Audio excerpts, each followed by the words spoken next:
Tonight on Monday Night Lights on the Keisha King Show, Don Lemon is facing possible DOJ investigations over allegations tied to an anti-ICE mob that stormed a church during service. But that's not even the real story. The real story is how people are taught to believe things that will have you marching into the house of the Lord, and why this trickery works on so many. I'm bringing on a professional magician to show you live how deception actually works and how these same techniques are used on kids in public schools, on college campuses, and throughout the media. Once you see these tricks, you'll recognize them everywhere. All this and more on Monday Night Lights on the Keisha King Show.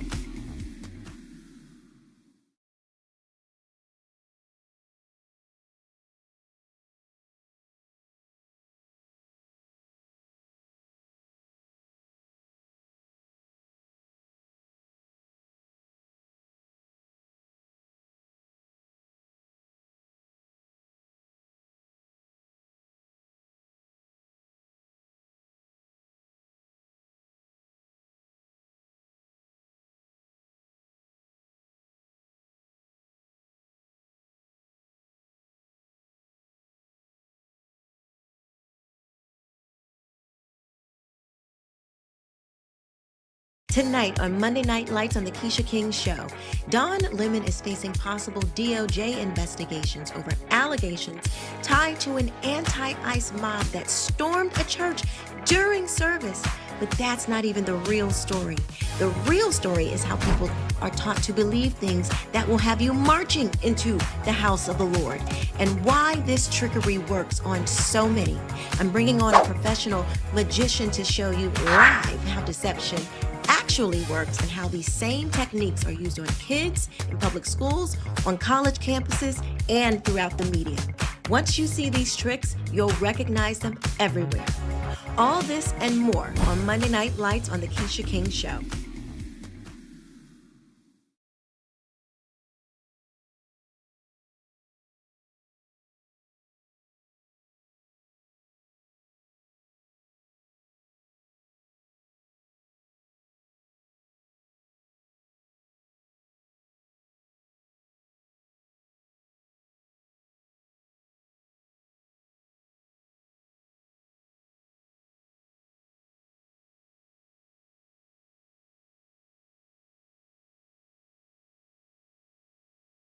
Tonight on Monday Night Lights on the Keisha King Show, Don Lemon is facing possible DOJ investigations over allegations tied to an anti-ICE mob that stormed a church during service. But that's not even the real story. The real story is how people are taught to believe things that will have you marching into the house of the Lord, and why this trickery works on so many. I'm bringing on a professional magician to show you live how deception actually works and how these same techniques are used on kids in public schools, on college campuses, and throughout the media. Once you see these tricks, you'll recognize them everywhere. All this and more on Monday Night Lights on the Keisha King Show.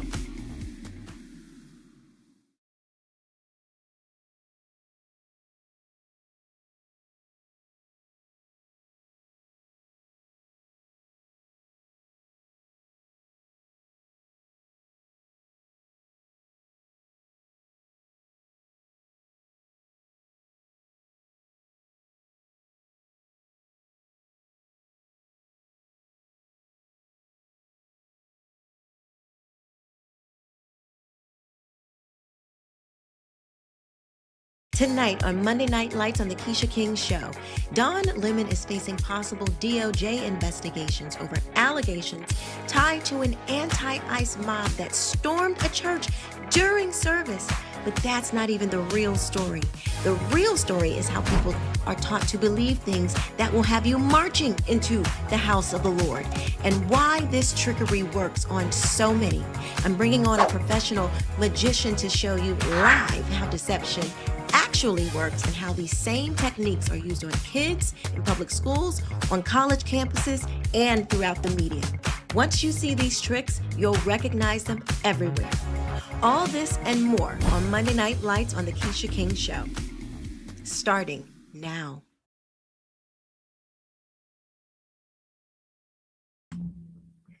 Hello, everyone. How are we doing?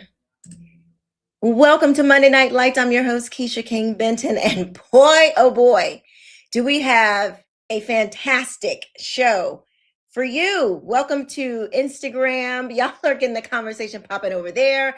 Welcome to Facebook. Welcome to YouTube. Okay, so I need you to go ahead and hit the like button, share this video, subscribe if you have not subscribed. Listen, we got a lot of stuff going on. Don Lemon has absolutely lost his mind. But I have some, I have some things I gotta say, a little critique for the church. I got a little critique for the church. So if you haven't heard, which you probably have by now, Don Lemon. Oh, what am I doing? Welcome to my co-host. Welcome to the chat, the best chat on Monday nights. Okay, welcome everybody. Hi, Karen. Hi, Stephanie. Welcome to all of you. Thank you so much for being here. The moderators, I appreciate you all. So Don Lemon, okay, he had the audacity to march his narrow behind with protesters into a church. Now, y'all know how we feel about the Lord over here. Y'all know how we don't play with things that are sacred. We don't joke around. You don't go into the house of the Lord to cause mischief and division and strife. That is not how we do things around here. Don Lemon even had the audacity to say to the pastor of the church, "Oh, well, I'm a Christian." Don Lemon says he's a Christian. Now, Don Lemon is married to a man. He's married to a man. He does not live a lifestyle that the Bible, not Keisha, but the Bible that God says is what he ordained for how human beings to live. He didn't ordain human beings to live this way. But Don Lemon feels very comfortable saying that he is a Christian. But let's take a look at what he said to this pastor, and I'm going to give my take on this.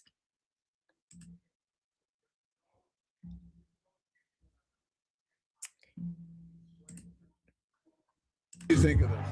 I mean, this is unacceptable. It's shameful. It's shameful to interrupt a public gathering of Christians in worship. So, but there were folks who I have to take care of my flock. Okay, but listen, we live in there's a constitution in the First Amendment to freedom of speech and freedom to assemble and protest. Yeah. We're here to worship. We're here to worship Jesus because that's the hope of these cities. That's the hope of the world is Jesus Christ. I want to be very respectful. Please don't push me though.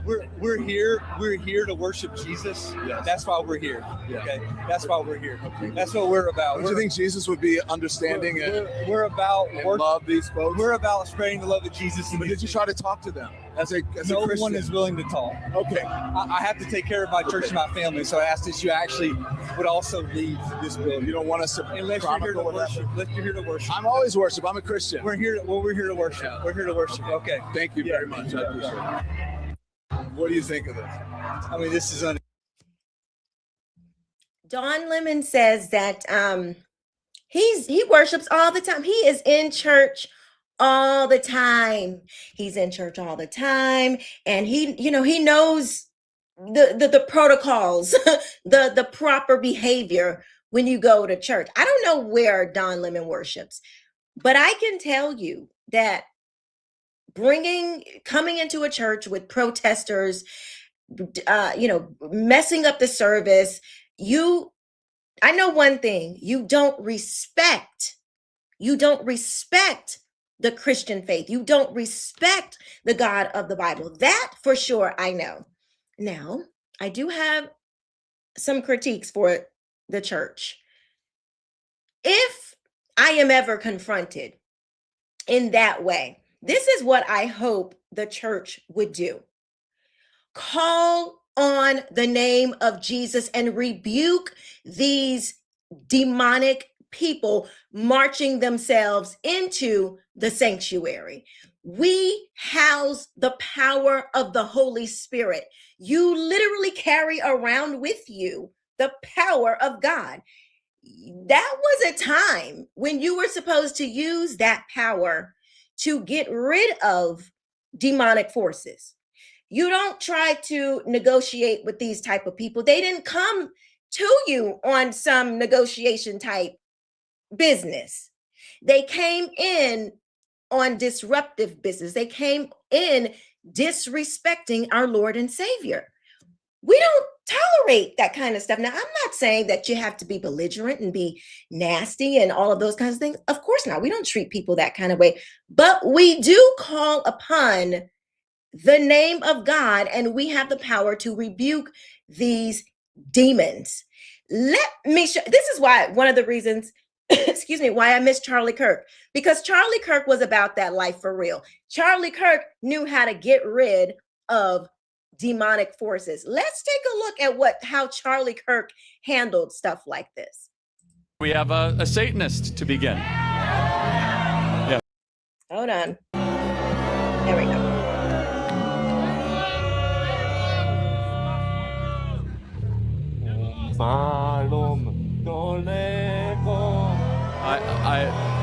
In the name of Jesus, I repudiate this unclean spirit.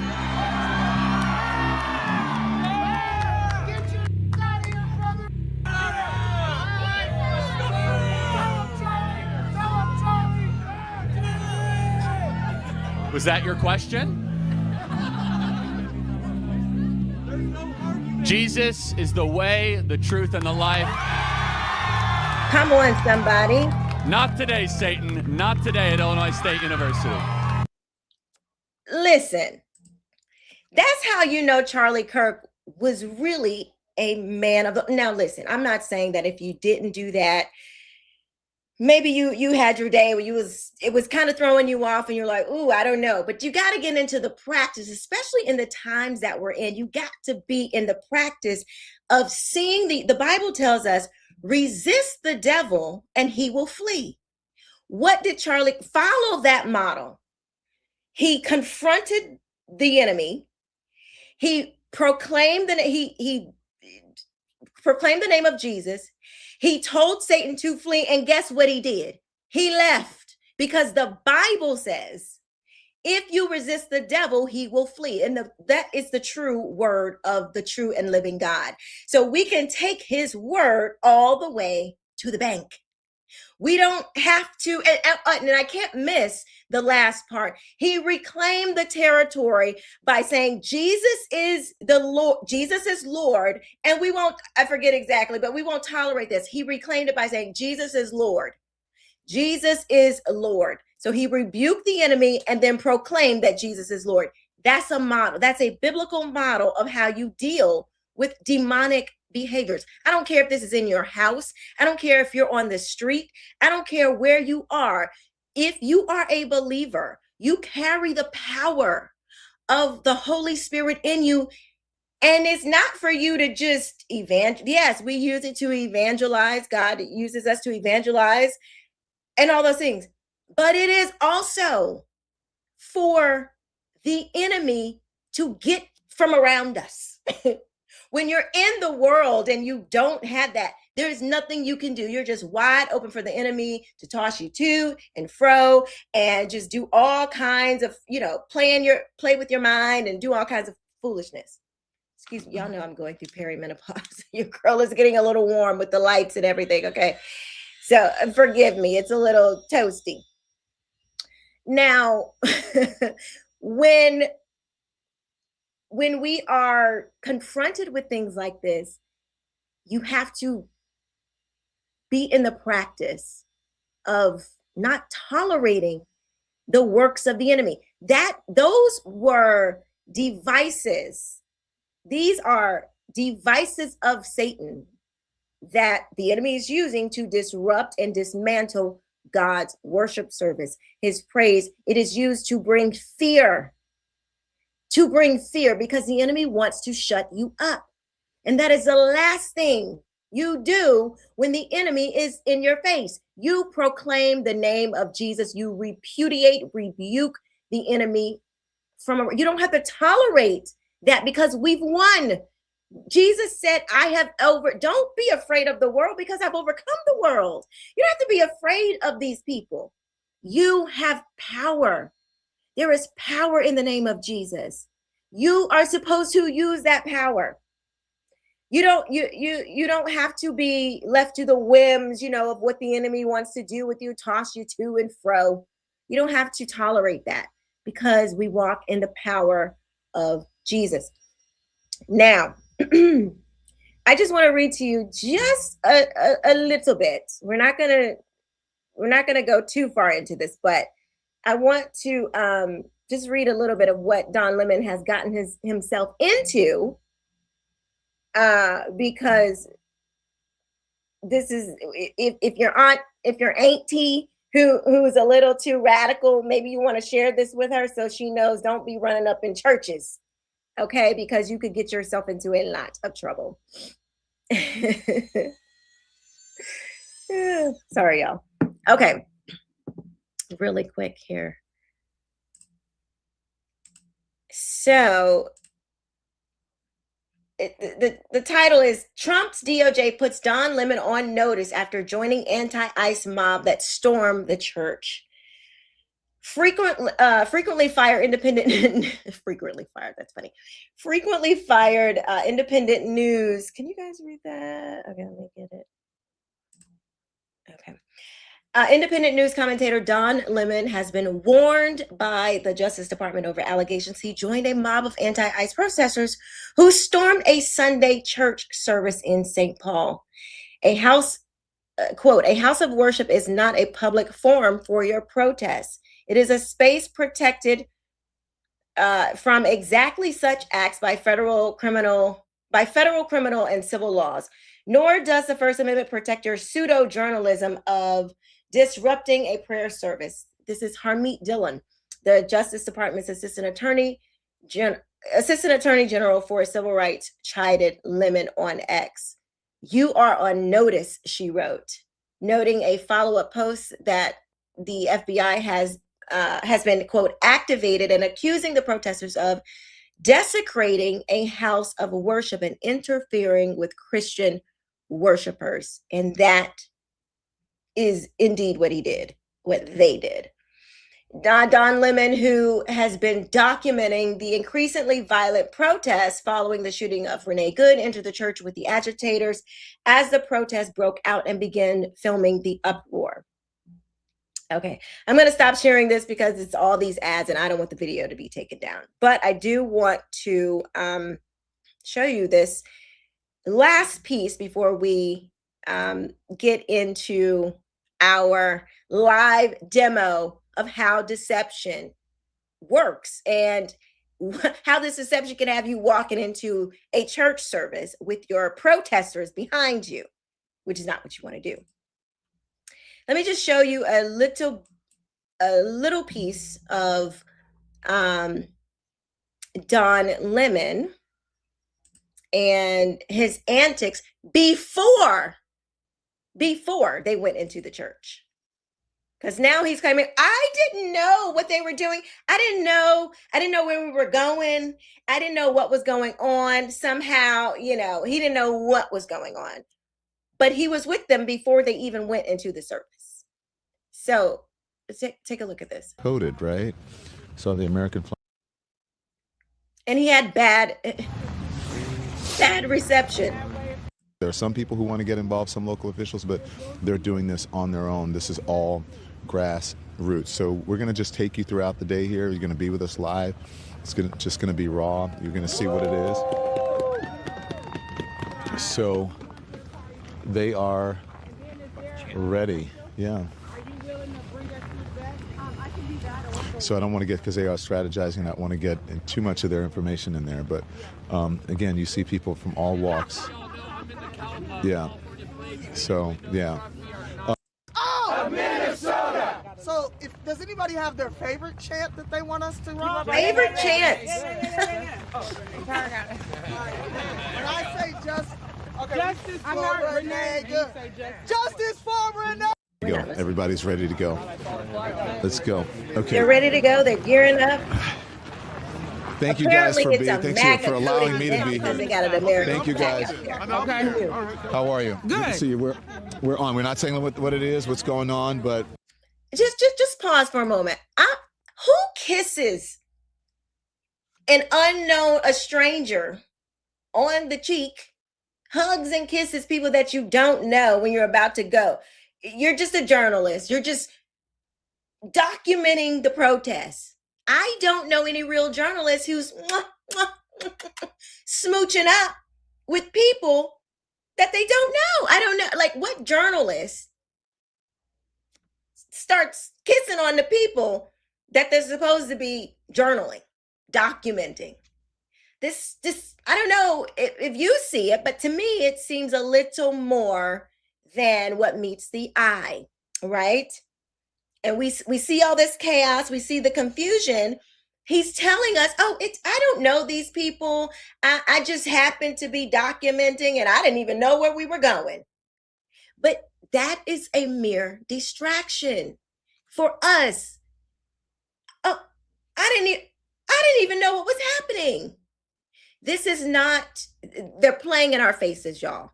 They are playing in our faces, and more so, they are playing in the faces of all the people that they get to believe they're garbage. Okay, they get people to believe this stuff. How do you convince someone?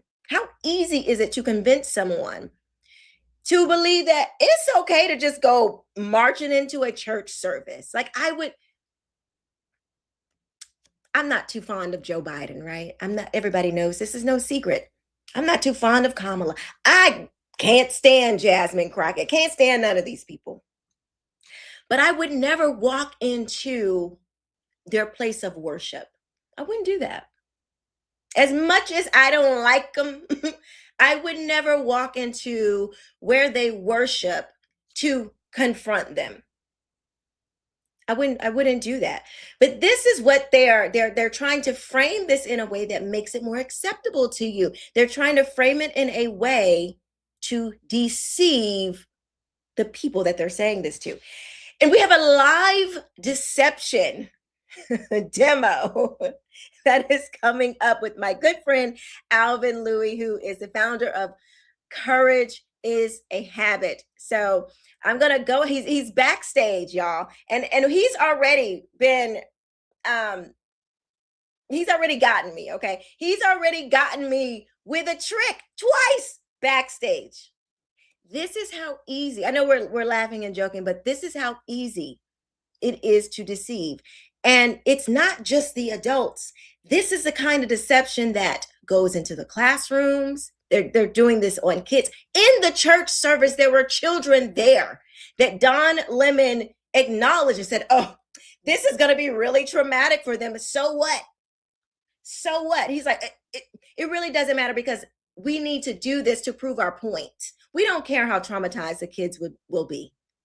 It's the same type of mentality that the radical left practices daily in our classrooms and the young people in college campuses. So I'm going to bring up my good friend Alvin Lui to hopefully you guys won't get tricked like I did. Hopefully you guys will be able to see. But you know, if maybe you're better than me, but let me bring him up so he can help us understand what is going on. Let me see here. Of course, I got let's see, hold on. Okay, there we go. Hello. Hello, how are you? I'm doing good. What's up? Thanks for having me come back. It's a pleasure to talk to you again. See you again. I'm glad you're back. Last time was great, and this time it's a little different. It's a little different. It's a little different. We were fighting some laws that were trying to be passed last time. The school-based health centers. Yes, you were great. Yes, you were this fantastic. Time we're going a little bit deeper. We're peeling back the layers and trying to uncover how this deception works. Right. And you are a professional magician. You still do that, but your main thing is Courage is a Habit. Briefly tell us about that. And how and your life as a magician as well. Well, I spent most of my life as a professional illusionist, professional magician, performing for mostly corporate events, a lot of corporate events, you know, C-suites, Vegas trade shows, and you know, annual conferences, those type of things, and then some high-end parties. But Courage is a Habit. is an organization that creates tools and strategies for parents, legislators, and school board members so that they understand what's happening in K through 12, so that they know how to protect their children and solve some of these problems. And so when I got into helping this education fight, obviously when you're on this side of the political world, whereas I found myself pretty ashamed, like most Americans, which is why we're here, that for most of my life I was like, I don't care about politics, that's for someone else. I I had a career to build, and I was very fortunate to have, to be able to do what I really love and find, success in it, and sell tickets to my own show and all those different things that a lot of entertainers dreamed about, and that I dreamt about when I was a teenage boy.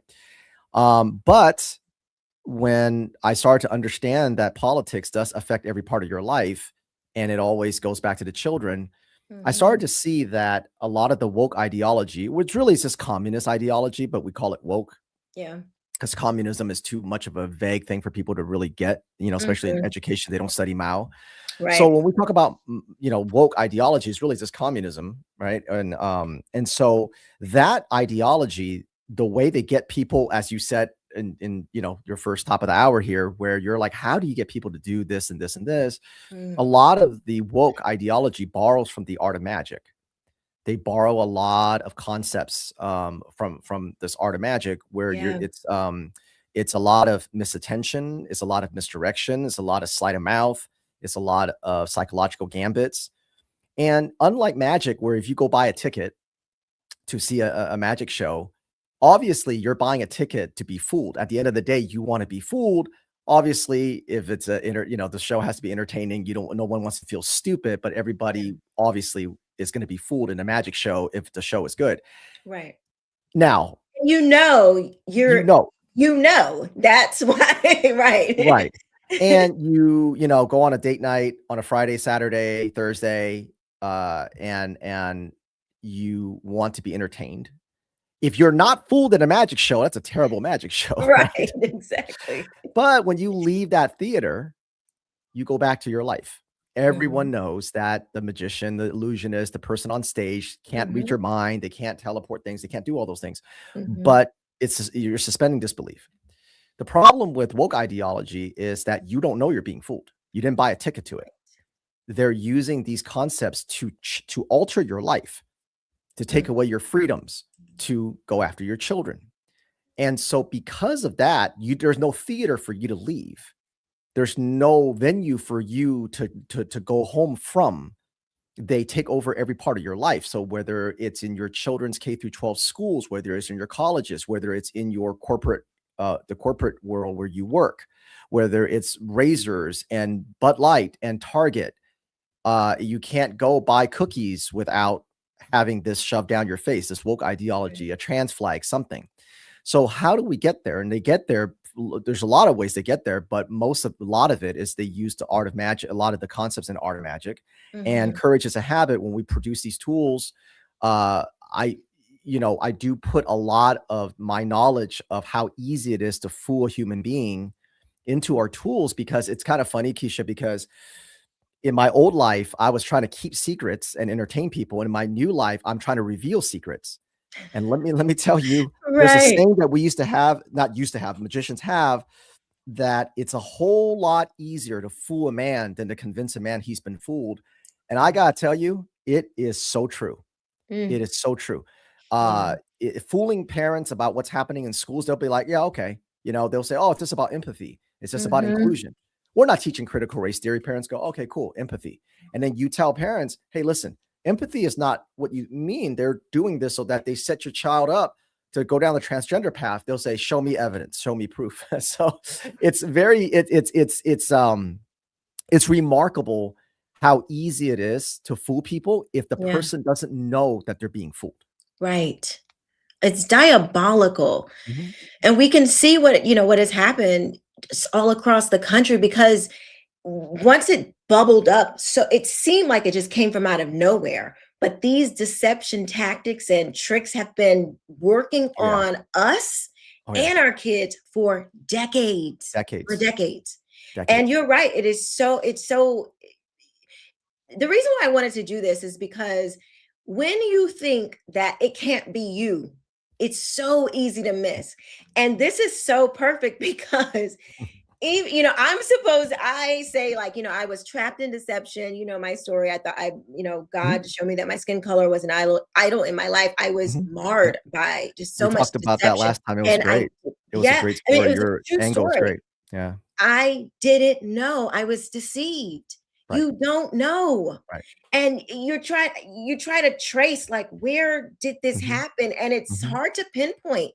And so that's why I wanted to have you on, because when we were talking, I think it was backstage or after the show last time, I had no idea that you didn't. I'm like, oh my gosh. Like, we just kind of came up with it together. I don't even remember, but we were thinking, like, this would be a great idea to show people how deception happens, because it happens so fast and you don't realize it. And so I think that's what you're going to show us tonight is going to really help a lot of parents, a lot of, just people who care about these issues. The thing about magic is that a lot of people, we have all these terminologies that's kind of part of the lexicon, where even if you're not a magic fan, you've heard things like misdirection or the hands quicker than the eye. And those things have some measure of truth to it. But the reality is fooling someone is actually a very slow process. You're not trying to go too fast, at least not with your hands, because you're not trying to tip off you're doing something.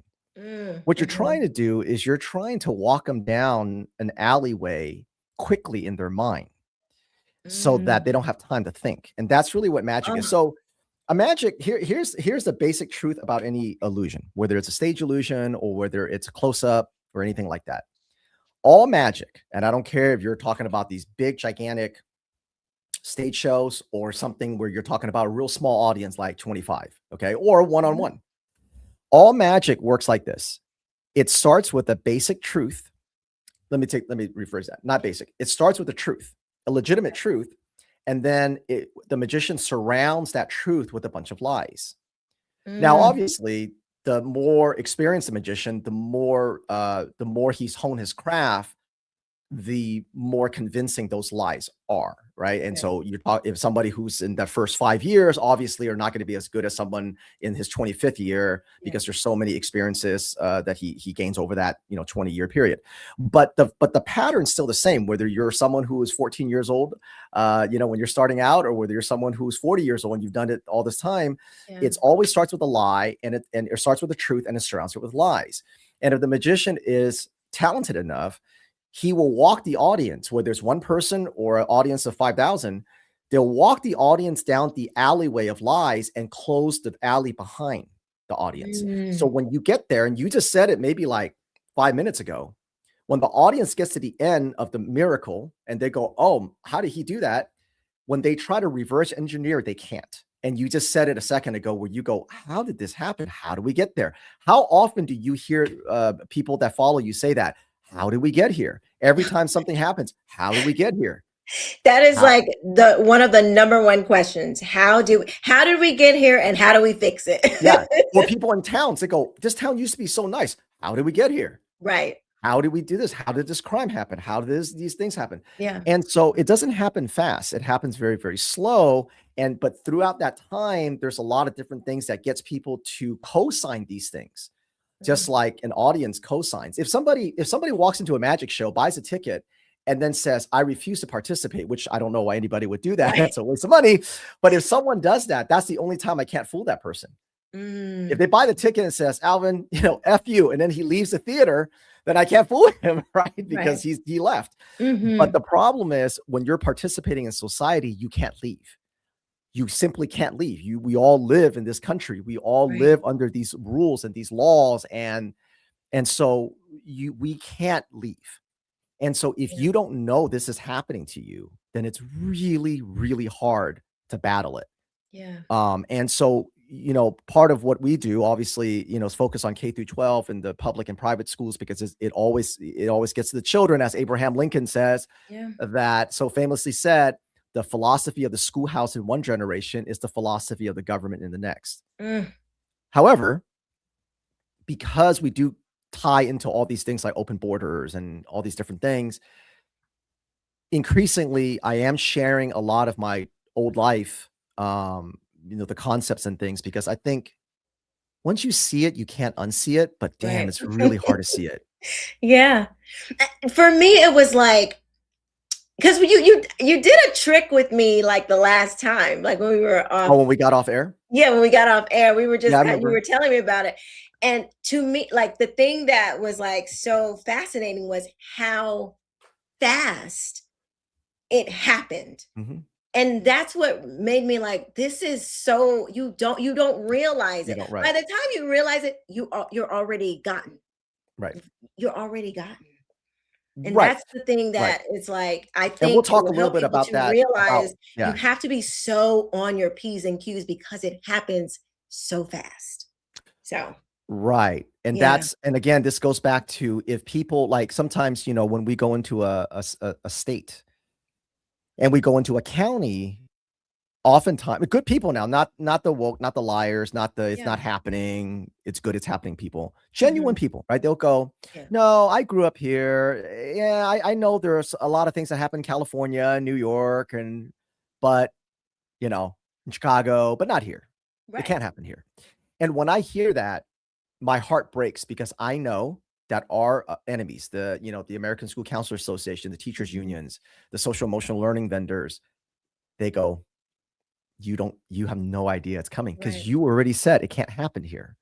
And they go, this is easy work. Easy work. Exactly. Yeah. Oh God, I'm so excited because I'm praying that this will help to enlighten people to help us see that, like you said, it's slow, but it's quick and slow at the same. It's like the deception part is quick, but the process is a long process. That's You right. know, Right. And we're but doing this even live. part of a So, magic show, you like know, part of the show part is yeah, part of the the thing that process. kind of gets you off of your kind of thinking that you're about to be deceived, even though you bought a ticket to a magic show. Like, Well, I'll tell you, it's when weird how it people plays on come, the mind like that. when people go into a magic show, the show starts when you park your car. The show doesn't start when the magician walks out into the stage. We Explain how. prime the Okay. parking lot, we prime the lobby, we prime where how you sit, we prime with the music, we prime with the decorations, Mm, we prime everything. Everything's about priming. This is why wow. the woke has to keep the flags. They have to keep all that in front of you, Mm. because it's priming you, especially when you're young. So those things matter a lot. By the time I Man. walk into the audience, by the time I can see them talking, however they react, I know if that priming worked, that priming didn't. That prime worked with this crowd, these four couple here, right? It didn't quite, they didn't really take the priming. And so that's how it really, I mean, we really are, we don't leave anything to chance. And This if is you think so about legacy interesting. media, you think about, they don't leave anything to chance. No, Everything is no. priming. And Yeah. well, and I'm from the music industry and some television, but one thing I always say is everything on television is planned. There is Everything. nothing that goes out on air that has not been planned. That's why it is a production. It is produced. They plan literally down to the second, down to where they're going to go to commercial, when they're going to come back, what's going to be at the top of the show, what's at the bottom of the show. All of that, it is planned. And so you're saying that even during a magic, when Oh, you yeah. when you pull into the parking lot, you're already setting Prime. up that you're already setting Everything. the mind, the A mind. field Mhm. for your planting, for your seeds to be Everything. sown. That is so interesting. I never would have thought about that. So what are some of the things that you would do, if you can tell us, what are some of the things that you would do, like when people first pull up? Like, what do you want? Where do you want their mind to be? Well, the first thing is, depends on the kind of vibe I want. If I want them to have a party vibe, is it a more of a romantic vibe? And so so it starts with the colors. It starts with, Mm. how the attendants are dressed, how the girl that takes your tickets, how they're dressed. Yeah. And then the music that we play. Are we serving wine? Are we serving drinks? Are we serving beer? Are we serving, those kind of things? Yeah. And so that sets the tone. The music, as you know, right? You're in the music business. Yeah. Music is, to me, music really is truly is the real magic, because it sets for the sure. tone. Music. Yeah. And then there's other things that we do. For example, if see now, I don't know who's going to kill me first, my old life or my new enemies. I don't know. I think I'm so if we're going to let's say if there are numbers involved in the show, where I'm having people pick certain numbers, then we'll place numbers kind of around the show. Like, this is our 5th anniversary, or this is our 25th show, or whatever. And all those numbers, I know it sounds silly, but it does matter. And when you show people this, and actually it happened to you before we started. Yeah. Remember, you had said you had picked the 7 of diamonds, and I had the 7 of hearts in front. What did you say? I said I didn't even look. Yeah. I didn't even realize I Right. saw the 7. But you I did. didn't even. But But your it mind happened did. so quickly. Right, but your mind didn't, so you picked the 7. Now, I Right. didn't know you were going to So pick the 7 crazy. of diamonds, but I kind of primed you to pick either one of the other 7s, because I flashed it Wow. in the back, right? So you experienced that, and I didn't tell you that's what it was, but yeah. And so you see how, and it's the subtlety, because it's the subconscious. And you know what? Right. This is actually, the magicians use it a lot, but the advertisers are great at it. The subliminal messaging. Oh So yeah. so it's, to say magicians have used it for centuries. Advertisers use it with beautifully, and I would say advertisers probably do it better than magicians. But there is a science to priming the mind. So if you take that concept and you see, when people go, why the fuck do we always have trans flags everywhere? Because they're priming you, right? Why is everything how sometimes the media has those same words? I can't breathe, and Black Lives Matter. Why is it that you hear these words? You hear these mantras for like months, and then it goes away, and then it's something else. It's because the repetition, because the priming has to be repetitive. Yeah. You have to see the number when you're walking in. You have to see the number again. You got to smell, right? There's certain things. I never use any kind of the scent, but I know magicians that use certain scents, so it's all, it's everything. All your senses matter when it comes to priming individuals, because most people think that magic is purely sleight of hand. Obviously, there's a huge portion of that. But there's so many other things, and these are the things, obviously, that the audience don't know. They shouldn't know, because it kind of ruins the ruins the show. But when you've got a country that's collectively in a hypnosis, I think it's really important that people understand that this is what's happening. And I gotta tell you, it's very easy. It's very, very easy, especially when you have that much money involved. Because we're talking about billions of dollars in legacy media, Hollywood, your academia, your mental health. All these things are working you towards one direction, which is a very leftist ideology, very globalist ideology, or a very anti-American ideology. So when you have that much money, you're not talking about one guy with like 3 people on his team trying to trick you for an hour and 15 minutes. You're talking about changing your life, giving up your freedom, losing your children, losing your country. Marching into a sacred building. Yeah. Like that. I mean, that was over the top for me. I mean, I've never seen anything like that in my lifetime. Like that was pretty crazy. So it was, but that's, they're always moving that Overton window, which we call the Overton window. But it's magicians do it all the time. It's just testing compliance. We push the envelope a little at a time without tripping your guard. And then next thing you know, you're at the end of the illusion and you have no idea how it's done. All right. So who's gonna be we're gonna pick somebody from the audience. Okay, let's see. We got who wants to raise your hand if you want to participate. You can participate on Instagram, you can participate on YouTube, or you can participate on Facebook. So raise your hand and just say me, and I will see, and then you will We'll pick come up your with number. something. Oh, are they going to pick a You number? can pick a number. Yeah, Okay. we'll depends on who's, we'll have some fun with it. We're All live, right. so it's like anything goes, All right. So if you guys want to pick a number, who wants to? Does anybody? I'm looking on all the I don't know how chats you and keep stuff. track of all the things. When I do it, I just like I'm like I can't. I can only keep track of one chat. You're keeping like track of 4 chats. It's Oh goodness. it's All right. amazing. You know what? I will, since they're shy tonight. They're shy. So how about this? I will be the guinea pig. I will do it. Well, you know what? Let's do one. Let's do one, and then I'll show Okay. it to you and I'll teach it. How's that? That sounds good. How about we do that? Then we All can right. actually I'll get into I'll show it to you, then I'll teach the audience. Okay. And then there you go. That's a good angle. All here. right. So I'm going to take the banners off just so we can see the whole. Sure. There you go. There we go. That's perfect. Okay. So this I'm going to show you what it looks like to an audience, and then I will teach your audience, and I'll explain how the woke uses this very, very time-tested, very often used strategy that magicians use. So now, if you were here, I would have you do the shuffle. I would do everything. I actually wouldn't even touch the deck really if you were here, but you're not. So I'm going to be your hands here. Yeah. So I want everyone to understand that when you're watching me shuffle and cut and all that stuff, she would be doing that if she was here. This is one of those things where I, as a magician, barely touch the deck, and you'll see. Okay. So that builds a trust, and like it kind of fortifies. Well, it kind of makes you think that you can't be tricked. Right, because if I'm not touching the deck, then there's no sleight of hand. Right. Okay. Exactly. So I'm going to shuffle because everybody's going to think that I have this deck stacked or whatever. So I'm going to shuffle it like you would.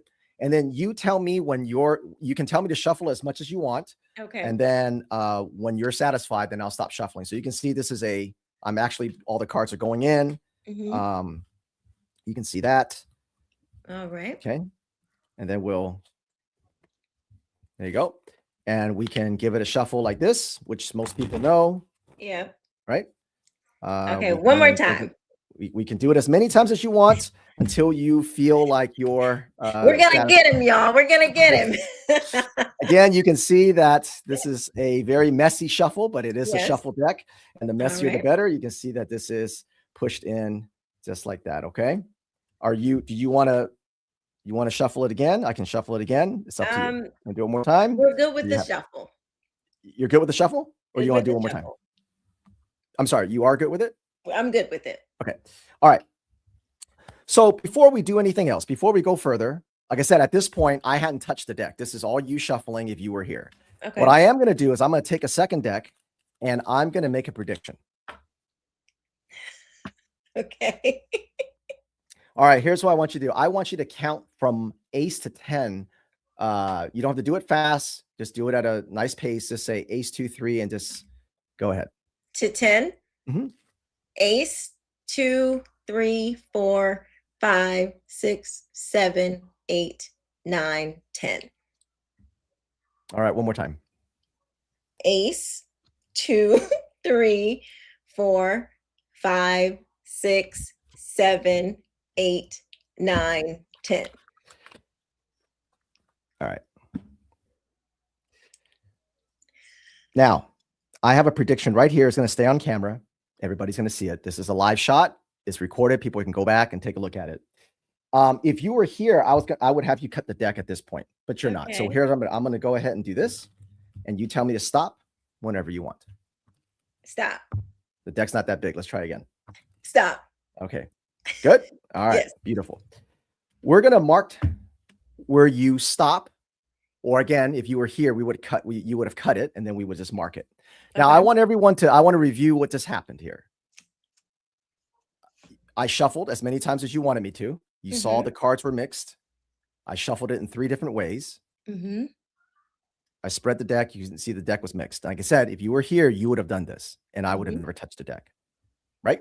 Right. After you said you were good, I made a prediction. Right. I had you count the numbers. Okay. And I kind of felt that this was a number that you were going to be more likely to stop at. Yes. Now, this card, I made this prediction before you told me where to stop. Right. Right. So this isn't. That's correct. I'm not talking here. All right. If you were here, again, I'm just gonna use just 2 fingers. If you were here, you would pick this up and you yourself would turn this over to see which card you stopped at. Mm-hmm. Okay. Mm-hmm. 2 of hearts. Okay. Let's see how I did. Oh my gosh, come on. That is so crazy. How much would it have sucked if that didn't work live? That is wild, because it's like, how did you, you didn't even ask me a number. Like, you didn't even, like, you predicted. I said stop. Like, that is crazy. Does anybody in the audience? How? Anybody That have is a so guess how I wild. did it in the audience? Does anybody know? Because I don't. I do not know how that happened. Remember, this works. Obviously, it works even better live, or sorry, in Right. person than on In camera, person, right? yeah. Because then you're the one shuffling, you're the one cutting, and I don't touch the Right. deck, right? All right. I'm going to teach you and your audience how to do this. Okay. We're ready. We're listening. All right. So I'm going to put this back because that's not that important right now. All right. So this illusion requires no sleight of hand. It all happens in your mind. It requires no sleight of hand. And I promise you, every single person watching this can do this like right now. You said it all happens what? In your mind. Oh, It all happens okay. auditory. It happens the way I talk about it. It makes your mind see something that's not true. It has Oh no my sleight of gosh. hand. Okay, you Everybody can got to do it. explain. Everybody That's can so do it. crazy. All right. Everybody can do it. Okay. So you do need 2 decks of cards. It doesn't really matter what deck of cards. You do need 2 deck of cards. But anyway, so you start off like this. Doesn't matter. This one here, we're going to put aside. When you take the deck out, now, what did I tell you about magic? Magic is always about taking a truth and surrounding it with lies, right? Yeah. Now, in this case, it's even more deceptive because there's a lot of truths and there's only one lie in this case. So here you give the deck to somebody and someone can shuffle to their heart's content. It doesn't matter how they shuffle it. It doesn't matter if they drop cards. It doesn't matter. It doesn't matter. Nothing matters. They can shuffle it to their heart's content. Doesn't matter if they're drunk. It doesn't matter. Okay. This deck could have, be covered with Cheetos and beer and lost poker games. It doesn't matter. All right. And regret. And regret. All right. It doesn't matter. You can shuffle it to your heart's content. And that's what this is what makes this so convincing, because everybody thinks they have control. Right? Yes. Everybody thinks that. And they do. There's the truth.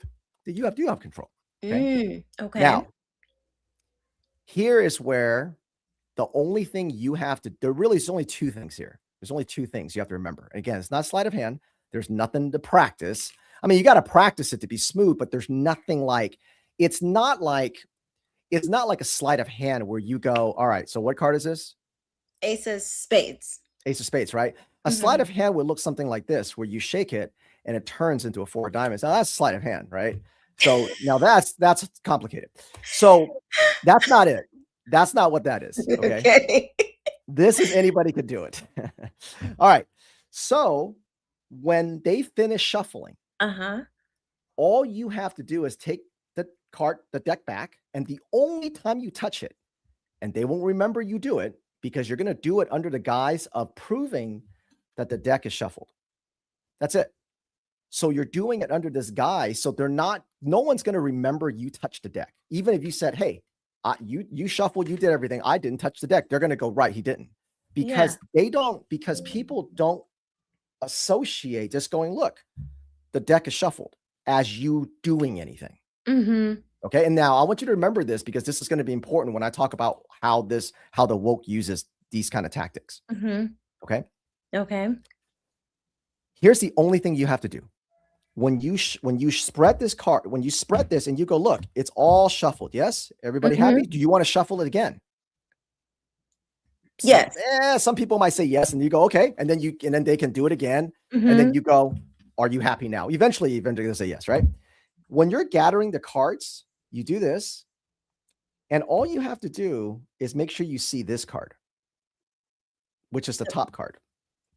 Now, what I'm going to do for the sake of the training, I'm going to pick a card that everybody can remember, which is going to be like the ace of, here, we'll just do the ace of spades, right? Which is easy to remember. Okay. Okay. So I go, everybody happy? You're good? You want to shuffle again? No? Okay, great. So now I just glimpse the card. Right? Because when you're gathering it, right?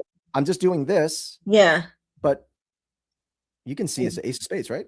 Gotcha. You don't need to do this. Right. You don't need to do that because you can see the corner, right? So all you got to do is do this and you go, okay, okay. And so you go, boom.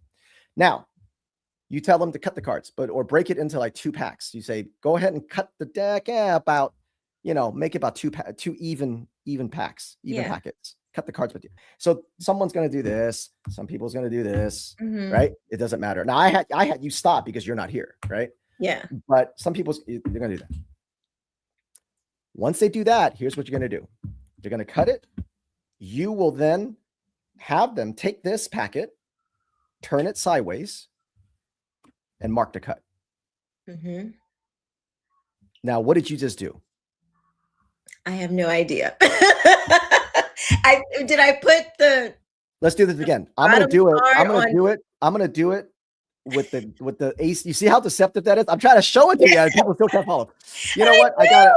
I got a better idea.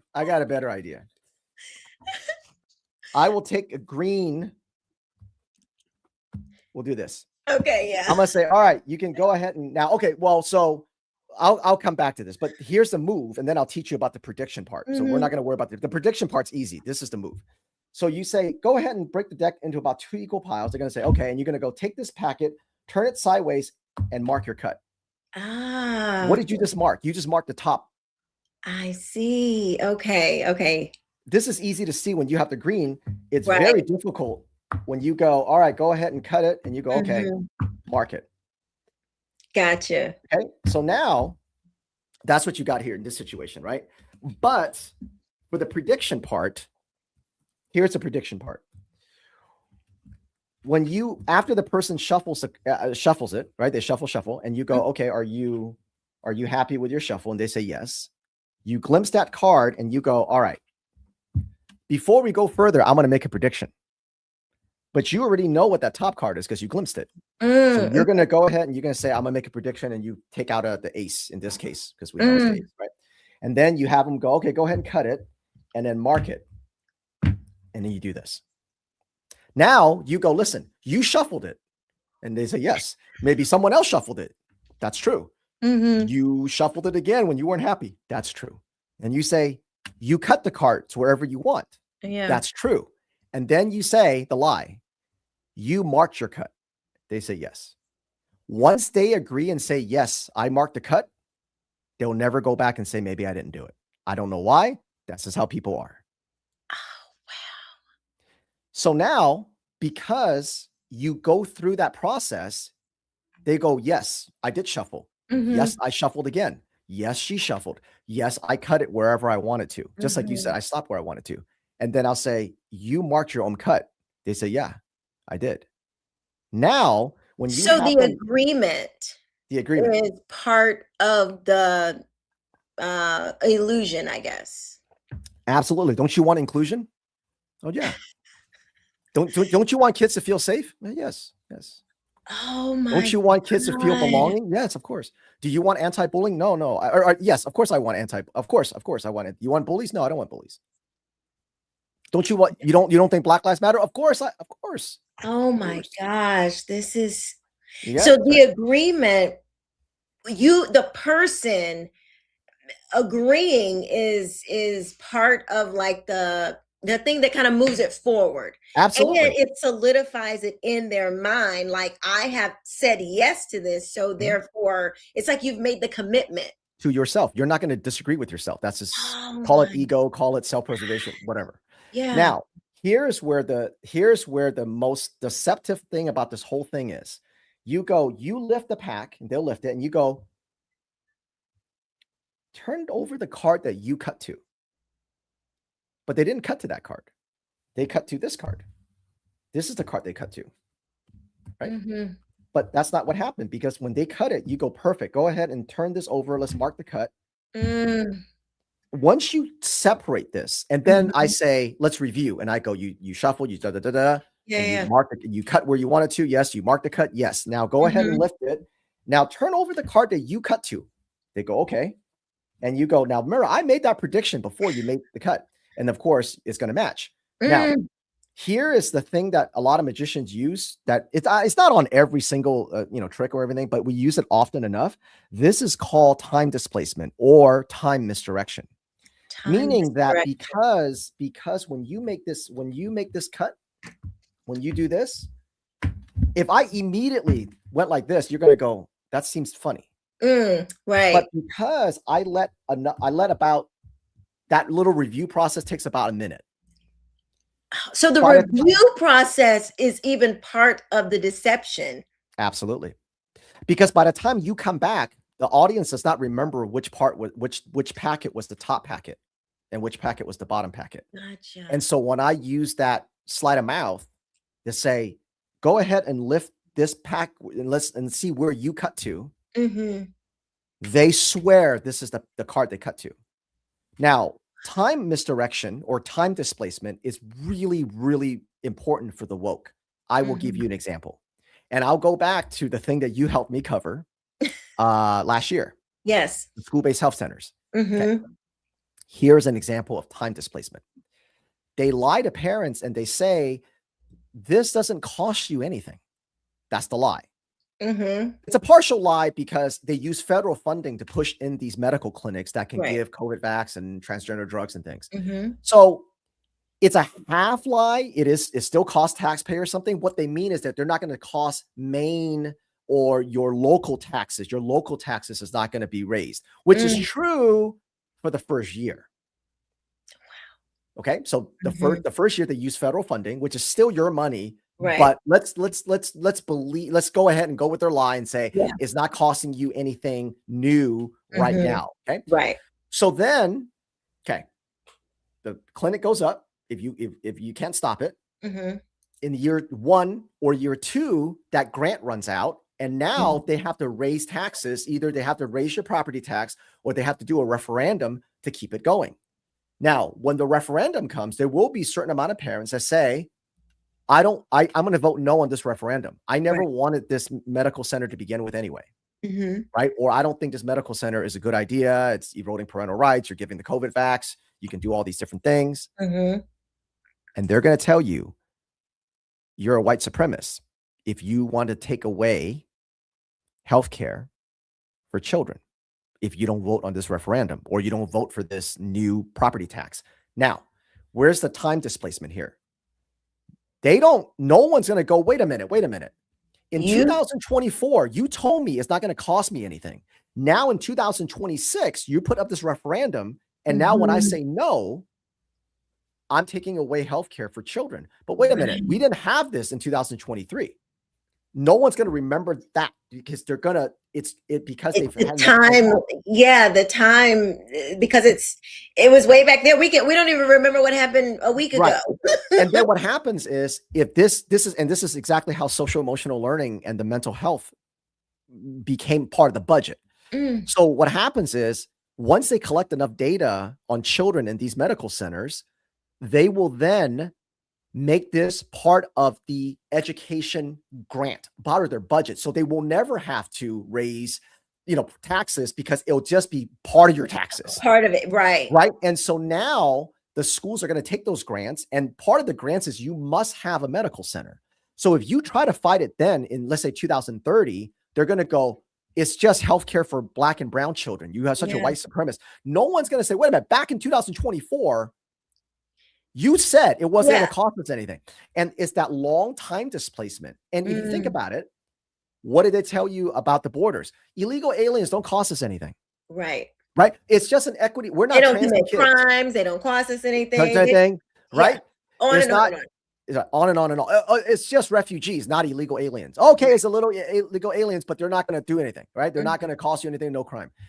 We're not transing kids. It's just about making them feel accepted. Okay, we are transing kids, but you're being a bigot if you don't let them trans. Right.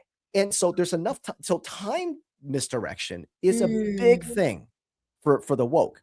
Their mistake, the only mistake they made with this time displacement is when it came to the transgender issue, they moved too fast. And that woke a lot of people up because you're like, whoa, wait. We went from like, it took 25 years for gay marriage, and now you want to trans kids and keep. Right. So what happened was they made their own mistake where they actually didn't have enough time displacement. And that's what woke up a lot of people, which is what kind of, I thought that was a big mistake on their part. So But it's like the slow boil of the frog. Yeah, it's kind of like that. We talk about bit. the slow boil or moving at the Overton window. Yeah. But people don't think that can happen to them. But when you see it in a magic trick where the time displacement is not 5 years or 25 years or an 80-year march, it's 5 minutes. Right. And I can take you from this moment, like 8:02, and then on 8:04, you forgot which packet, and then now you're like, that's impossible. Right. Right. So I basically condensed that lesson into a 2-minute lesson to say, look, if I get 90 seconds, I can get you to believe something that's not true. Oh my God. Yeah, this is diabolical because the mind, when you're good and the left, they study the psychology and the communists were really, really good or are really, really good at playing these mind games, these mind tricks. Right. And because we don't, in the West, we're like, we don't pay attention to stuff like that. We are not primed for those type of tactics. So they just fly right over our heads and we think nothing of it. We just think we want to be a good person or we just want it's not my kid. It's like somebody else's problem. Like we just don't even want to deal with it.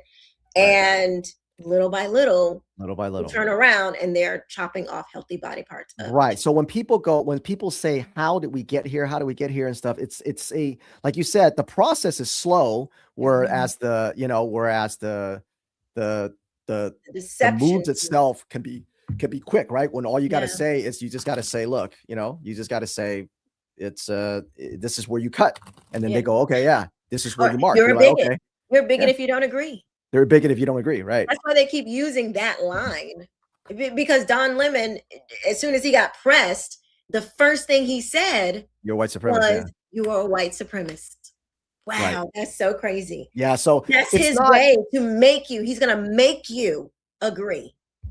Yeah, he's gonna make you agree, and if you don't agree, so there's magic. There's a lot of that in magic too. Okay, I'll give you one more. I'll give you one more that's it's a compliance that everybody will recognize.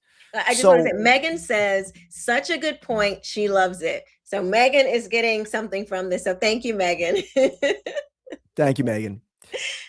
So it's when you do close-up magic, it's a little different than stage magic. It's not harder or easier. It's just different hard, right? It's just a different complexity. It's almost like a different art itself.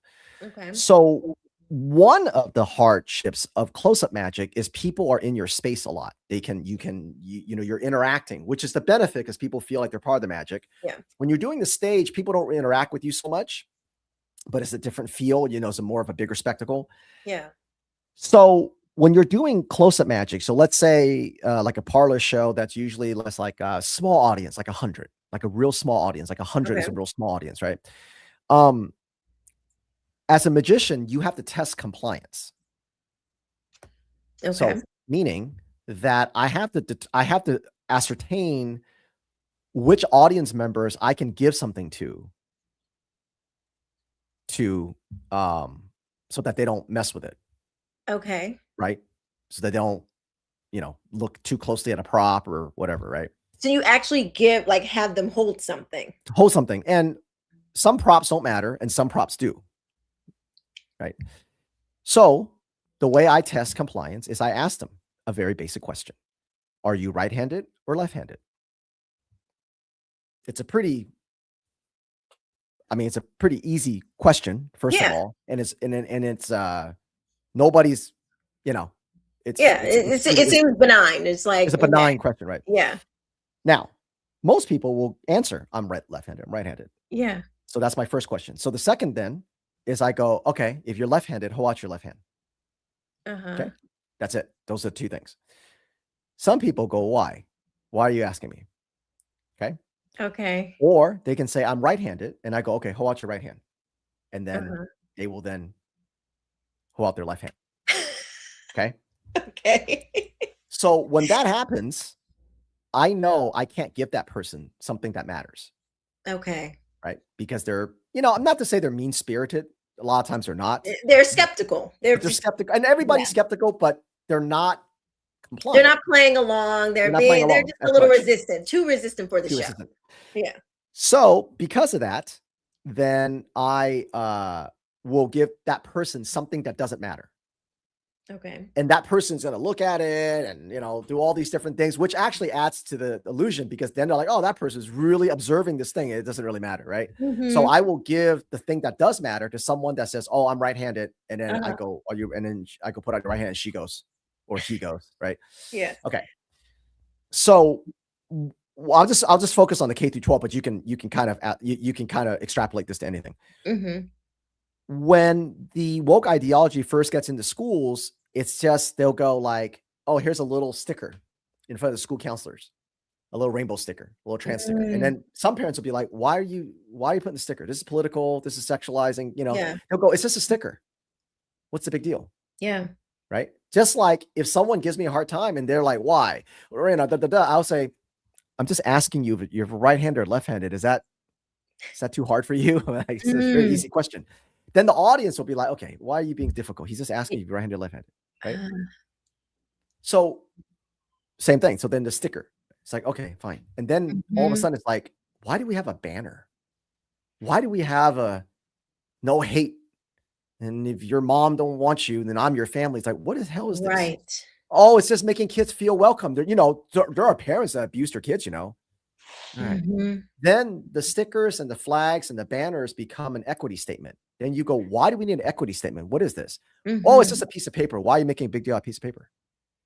Well, that statement becomes a policy, and then it becomes keeping transgender secrets from parents, and it becomes removing your kids from your home. And it all starts with that little compliance, that little sticker in the front. And so when I ask somebody, are you right-handed or left-handed? It's a win-win situation for me. I either test their compliance and it goes my way, or they give me a hard time and I get to tell them, well, what's the problem? I'm just asking you, right-handed or left-handed. Are you like when let's take COVID. Like when they said, just 15 days. Yeah, just 15 they start days moving and just stay 6 feet to slow the spread for 15 days. That was like a testing of our compliance. If we would have just absolutely disregarded everything, we probably would have never had the lockdowns and all of, but when we complied for those 2 weeks, and then they were like, well, actually it's going to be 2 more weeks. Yeah. And there's going to be 2 more weeks after that. And we sat in our home. Well, 3 years in California. 3 years. Because if at the time you said, I'm not going to wear a mask, what did people say?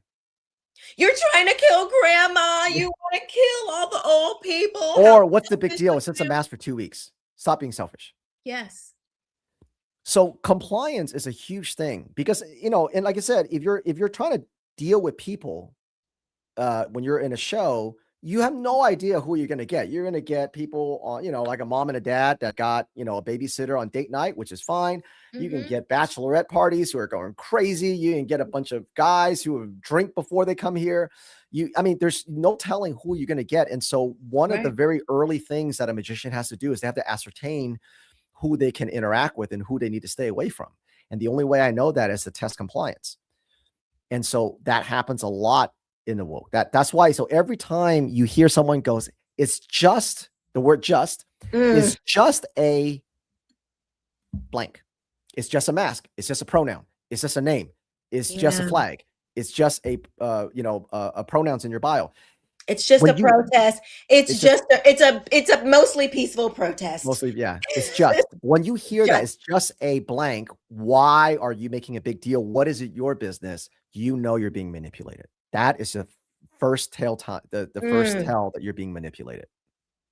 it's They're just trying to move you into something else later on. And mm, when you do move, then the time displacement happens. You forgot that they just told you it was just a blank. wow. And there's your time displacement. You see, so everything kind of works. You have to see how I'm breaking it down into pieces, but in a show, Mhm. you have like 4 or 5 concepts that usually work in conjunction. And if one of Oh, those concepts okay. don't work, the whole illusion breaks down. And this is what I want for Americans. I don't you don't have to be perfect on everything, but Mhm. if you just reject any of the premise along the way, the whole illusion breaks. It doesn't mean you have to reject it from the beginning. Obviously, you want to reject it from the beginning, but Mhm. if you don't, any step of the way, you can reject the premise. It gets a Yes. little harder. It gets a little harder as the trick goes further down the path. Yeah. But if you reject any premise down the line, the whole illusion does fall apart.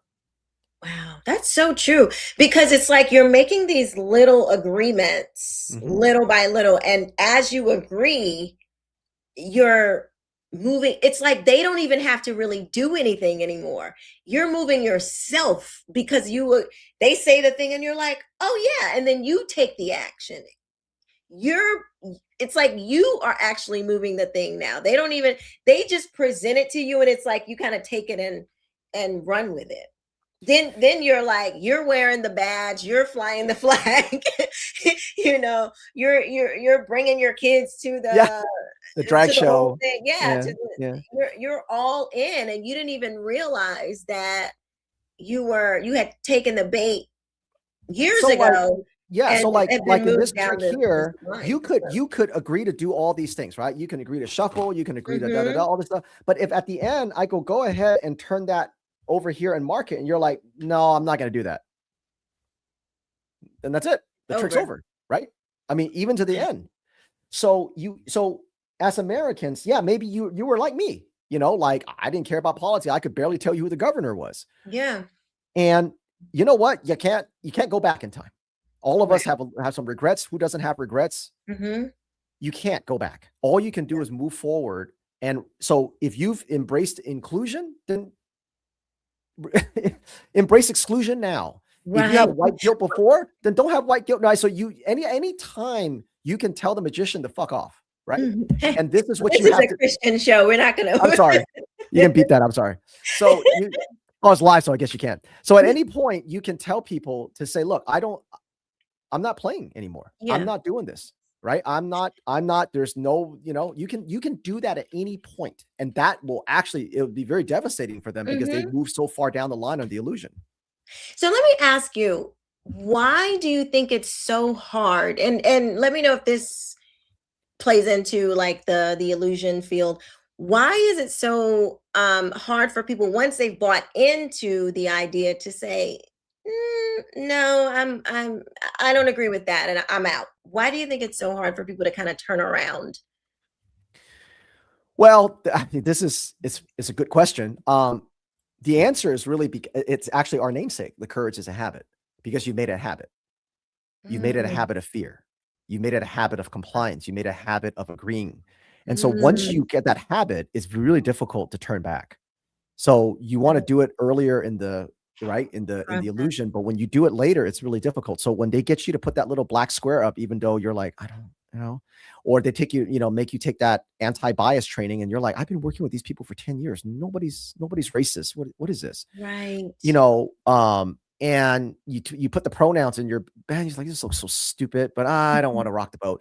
And so what happens is, or when you go to buy a cup of coffee and there's a girl and there's a guy, and then you have to go, oh, okay, Bob, And so what happens is when you make that a habit, when they really come after you, when they come after your kids, Mm-hmm. um, you don't have that muscle to push back because Mm. Oh, you've that is complied, so you've good. acquiesced, you've agreed, you've done Mhm. all these things along the way. And it's not that you can't, but it's just really hard when you don't have that habit.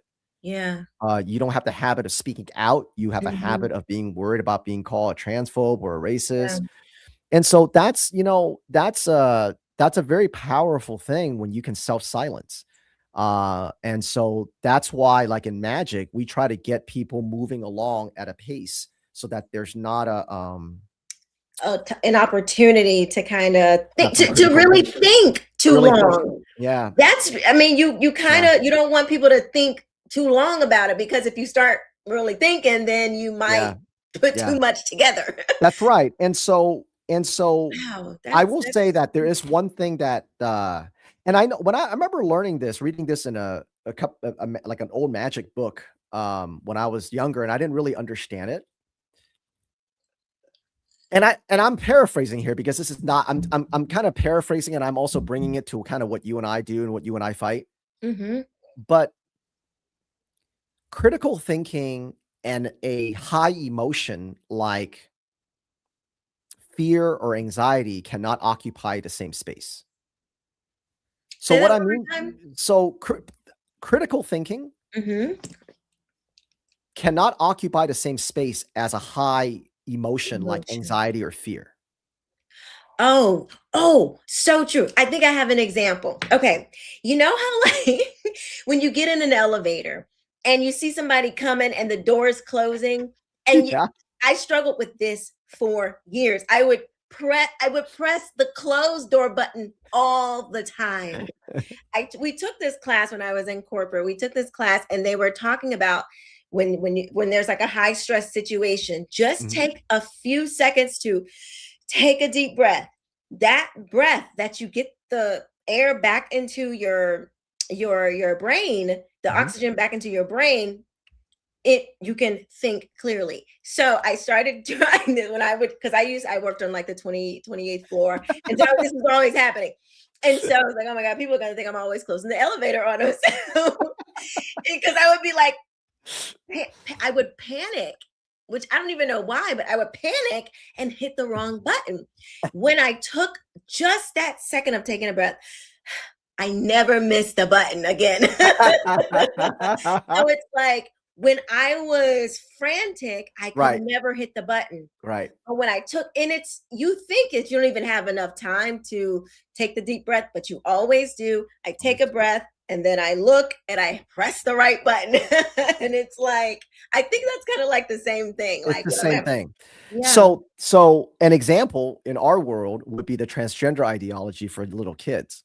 What do they always tell parents? If you don't get them on puberty blockers, they're going to what? They're what do they say that they're not going to if you don't get them on puberty blockers and you don't believe they're a trans child, the child will what? The child will kill themselves, right? They'll say the child will kill themselves.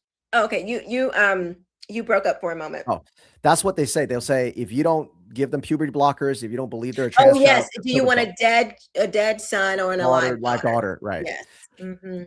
Fear. The reason why they do that is because they put that fear in you so you can't critically think, and they want you to move fast because they know that a child, first of all, there's no such thing as a trans child, and most children don't even think that way.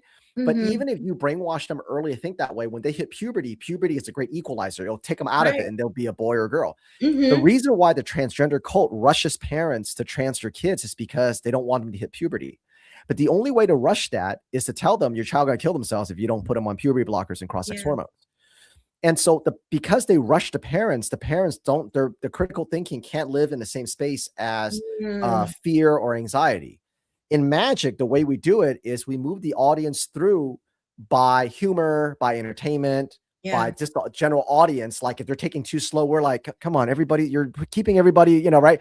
And so that person's right. We don't let the person kind of meander on anything. Right. So if I said, hey, can you just go ahead and give this a shuffle? And the guy's like, they're doing this. I'm like, hey, look, there's a whole audience waiting for you. Come on, right. And then they're like, okay. Right. Or if they, right. And then they start getting nervous. They start dropping cards and you're like, come on, just, and so what happens is you're trying to move them through that process using kind of the audience peer pressure, because you don't want them to look at things too closely or think about things too closely. Right. And so that's what happens this is why we always tell parents, no matter what they're telling you, give it time. Yes. This is a media trick too, because like anytime they'll put out a crazy headline. They just want you to read the headline. They don't That's right. want you to read the whole story. Because if Right. you like, they'll put the actual truth like way The down, bottom, right? very Yeah, deep. no one's gonna read.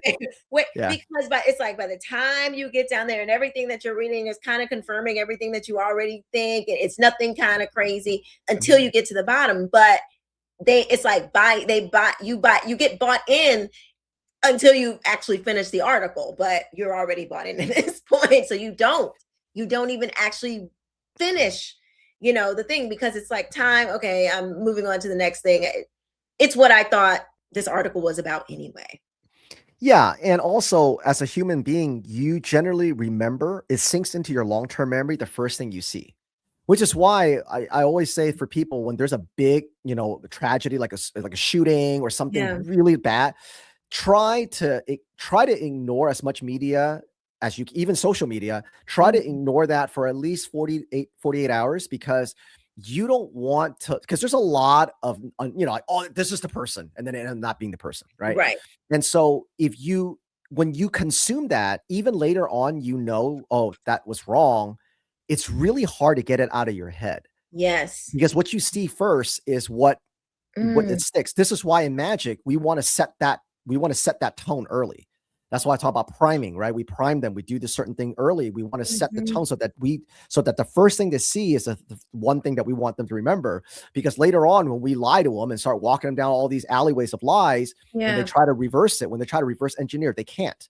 They can't reverse engineer it because their brains don't go back down those alleyways. It's like going through a dark forest where everything looks the same and you have no breadcrumbs. And obviously, we purposely make sure that there's no breadcrumbs. Yeah. And so that's most of magic works like that. It really, really does. And it's, what else really did that?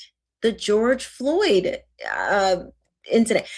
Everybody saw, the first video. The image. It was the image. That's it. They just show the image. It was so horrific. We didn't see the different angles. We didn't see anything. We didn't know that he had asked to be put on the ground. We had no idea. He couldn't breathe before Chauvin even got on the scene. Exactly. But none of that. That was all just, once they came out, remember, and we don't talk about this person much anymore, Candace Owens, because whatever. But even when her video came out, I mean, it was just like people were coming for her. It was just so crazy. But she was saying, like, listen, there is kind of more to this, but it didn't matter. Didn't matter. She was too far gone. Yes, if it was. You know what? I forgot that she did a whole documentary on it, right? To show all the lies, right? Oh yeah, yeah. Okay. Yeah. By that time, it was that time that shipped all that sailed all the woke white women and the pathetic, all those guys, all the women that just have the white guilt and stuff. That is gone forevermore. They will go to their deathbed believing, Megan says a perfect example of this in practice is how Candace Owens does this to her audience over at Charlotte. It is such. I was thinking about that as you were mentioning certain things. I'm like, wow, that's exactly what I thought about. Exactly, Megan. We are here, girl. We are here. I've never really watched her show other than clips here and there. So I guess I don't have a context of what the person's saying, but I get I know the context in terms of, like, I know she's been digging into the horrible assassination, but yeah. She hasn't been digging, Alvin. She's been digging herself a hole. She's been digging herself into just wow. So ridiculous. Wow. But don't even bother. It's a bunch of nonsense. Yeah, it's really easy. You can go back and watch my videos. I've done some videos. Have you? But, yeah. But it's just very, so I think, and also one of the myths, I will say, probably this, we can go as long as you want to go, but I just, I will say that one of the myths for magic is do you want me to take are you going to show something else, or do you want to take that off for now? You can take it off for now. Okay. We can put it back on if we want to do something. Okay. One of the myths of magic is that I hear this a lot, especially when I used to perform for, like, some really, really smart people. Mm-hmm. They will always say, "I thought I was too smart to be fooled." They always say that. And I'm gonna tell you something that every magician will tell you, and performing anyway, if they like genuinely perform for the public, the Mhm. easiest people to fool are the people with the most degrees. I believe that because these are the same people who go into these universities probably sane, but they come out believing that men can be women. I believe. I'm It's the like, I don't know easiest. what they teach over there, but to pay 100 grand or more to think that men can be women, you need your money back. You need a refund You get a because refund. that is not. And I never That's like, understood that, right? I never understood how, like, if I performed for, let's say, a conference full of, eye surgeons mhm. or heart surgeons or literal NASA scientists, that they are the ones that they were when I say easy to fool, meaning that I actually use illusions that night that's simpler than my repertoire. Things that I was doing when I was like 15 or 16. And the reason why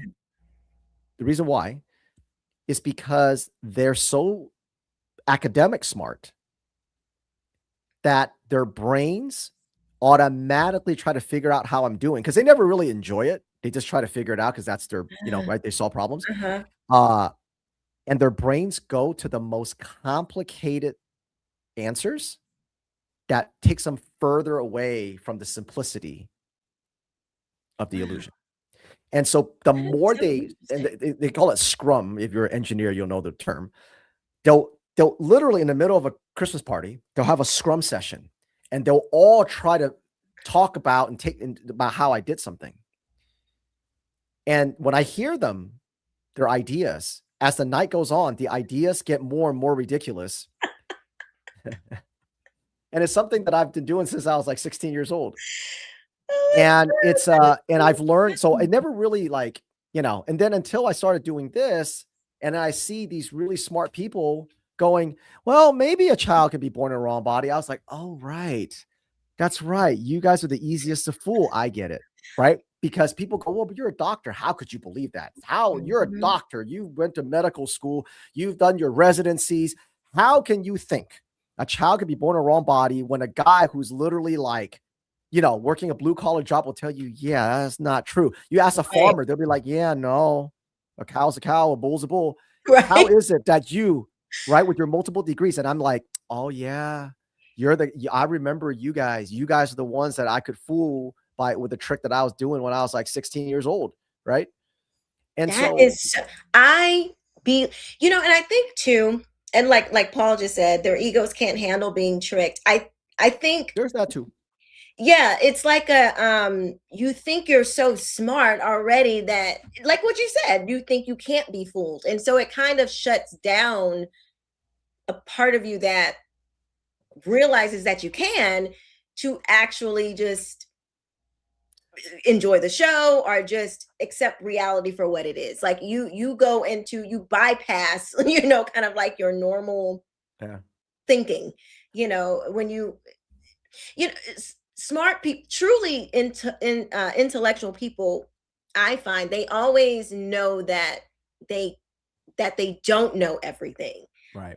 Those are the ones who are smart, who are, to me, like, when you know that you don't know everything. It's the Yeah. ones that think they know everything, and I have all these degrees and I can't be fooled and blah blah blah.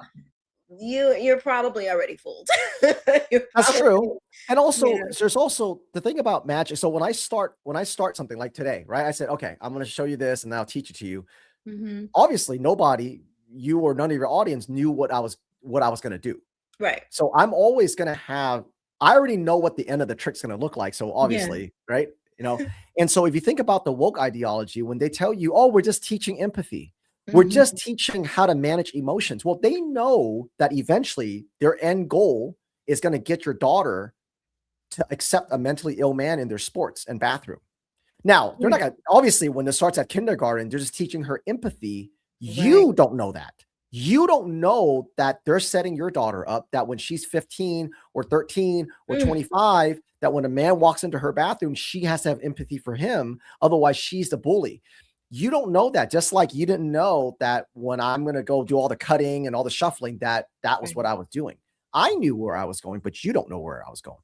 Right. So this is why the only way, one of the best things, one of the best advice that we've ever given, in my opinion, to parents is this beautiful question that my co-founder, Jennifer McWilliams, always, and she's been saying it for as long as I've known her. And this question will help everybody not be fooled as badly. Not to say you can't be fooled. And this question is, through whose lens? Every time a woke ideologue, whether it's whatever, it doesn't matter. You have to ask yourself, through whose lens? Oh, we're just teaching empathy. Through whose lens? Through the lens of a transgender cultist? I don't want that kind of empathy. Right. Right? You know, oh, we're just teaching social awareness through the lens of a critical race theorist. Right. I don't want your social awareness. I'll give you an example that I literally saw 3 hours ago. Okay. An article came out, obviously it's propaganda, trying to get people not to homeschool because there's a lot of homeschoolers. I think I saw this. Yeah. It said they did the story and they said they did the study and these homeschoolers are falling behind. Right? And everyone's like, oh, they start arguing, right? They start arguing, no, homeschoolers, you know, do so much better at math. And I go, you see, if you took the advice of my brilliant co-founder and you stopped and you didn't argue and you said, through whose lens are they doing better or falling behind? Falling behind. If you take the lens of a transgender cultist, that child is falling behind. He doesn't believe in open borders. He doesn't believe that a child can be born in the wrong body. No. He doesn't believe that white supremacy keeps you from. Yeah, to them, he is falling behind. You don't believe you love your family again. You love your country. You have something to be proud of. You know that you're not, you know, some Nazi or Nazi. Neo-Nazi. Yes. You don't believe in climate changeism. Yeah, to them, you are falling behind because that's one less child that they don't have out marching. So you see, because I mean, literally everyone try to argue statistics. Obviously, we know homeschool kids do better than public school kids by 200%. But that's not what they're saying. You see what I mean? So you have to, so that one question will break almost any illusion. If you just stop, take that deep breath, like you said into the elevator, and go, through whose lens? Through whose lens are you teaching my child this? And once you ask that, it helps your brain. It removes all the guilt and all the little anxiety, and you bring critical thinking back into your brain. And hopefully you get to see like that, where the cut is like, I cut the deck, but I'm marking it. This is, you know what? If you want to bring it back, go ahead and bring it back. I want to make one more. I just want to read Stephanie's comment really quick. Stephanie says, all homeschoolers I know are very successful. Yes, they are. My children included. They do. They are doing not even fantastic since I pulled them out. It's not even close. Yeah. All right. We're gonna watch another one. This is a real easy one, right? This is a real thing. So remember when I did the cut, and so if I said, tell me stop whenever, and you said stop, right? And I go, okay. And I marked it, it becomes kind of hard to follow. But what happened was when I put the green on there and I said, go ahead and stop. Yeah. And you go, oh, okay, I got it. Why? Because I have a green card and now you can track it. Yeah. This is why the woke ideologues will always tell you that's not critical race theory. That's not queer theory. That's not transgender ideology. We're not doing that. It's not happening. The reason why they say that is because if you can tag it, you can beat it.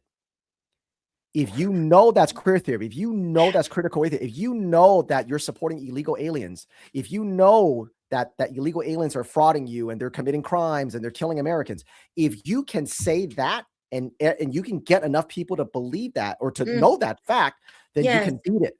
But if they say it's not happening, illegal aliens are not doing it, you're not transing your kids, men are not in women's sports. If you don't have this tag, it's so easy to fool people because it all looks the same. It all looks but the second you have this tag, because really, how do you know an illegal from an illegal immigrant or alien from a legal?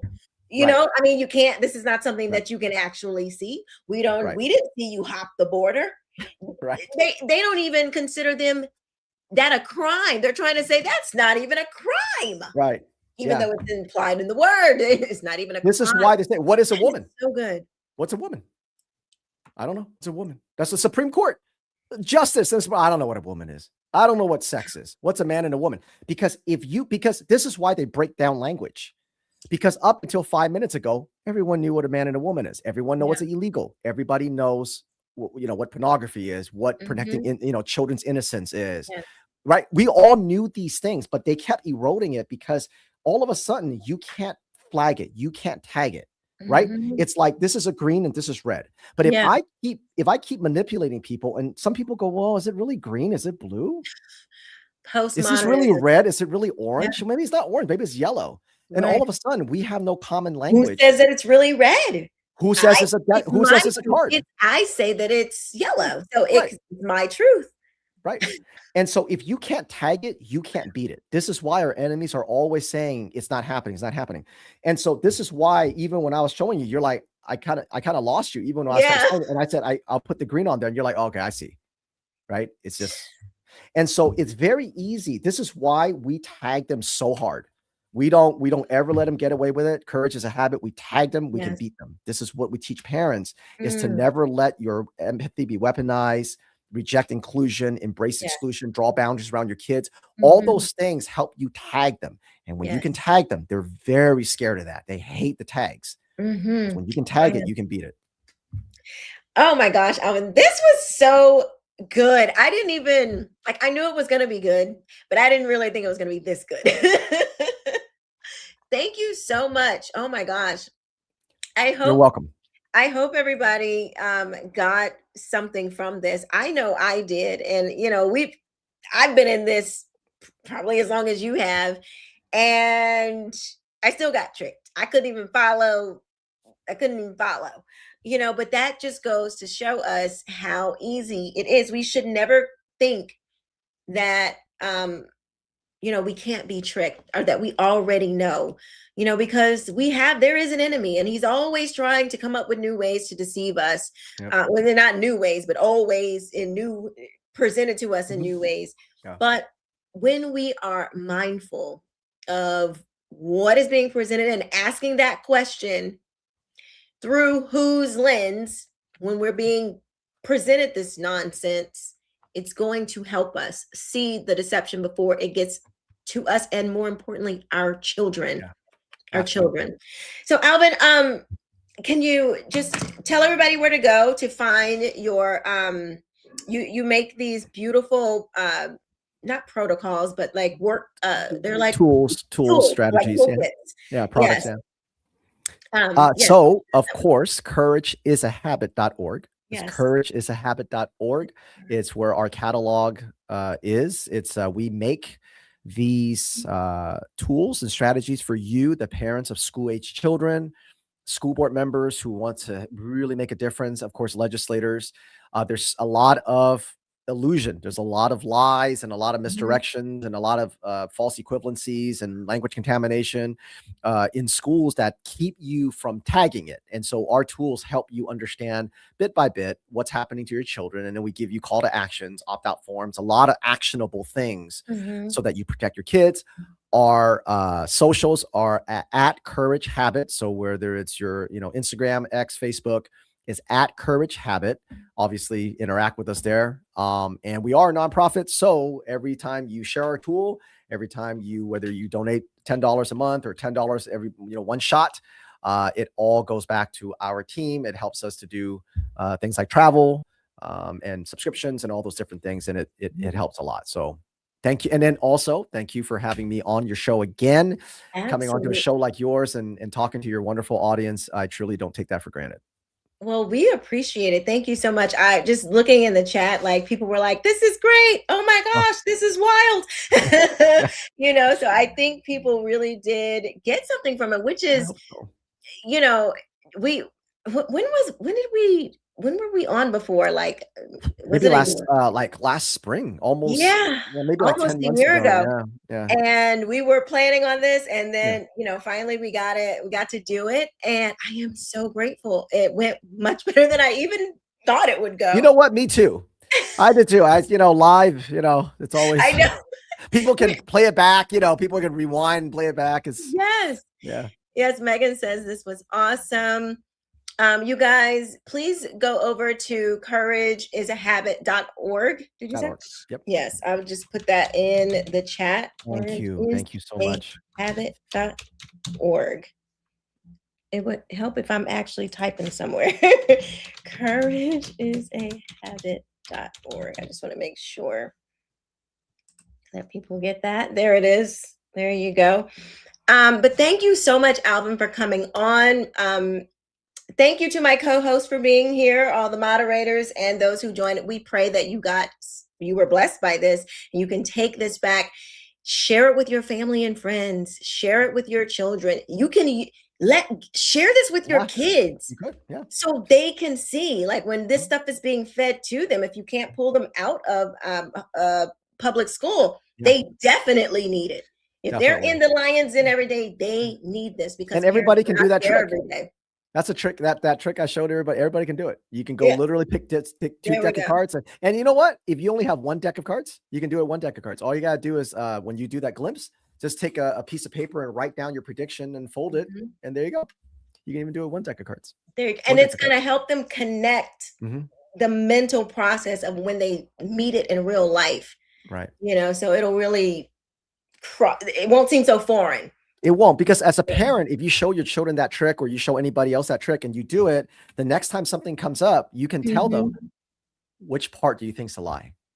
Oh, that'll be good. Right. Where's the false cut? Where's that time displacement? So once you get those concepts, you see, you can always, something happens, or, legacy media tells a lie. You're like, okay, well, that part was true. It seems that part's true. All right. So where's the lie? Where's the time displacement?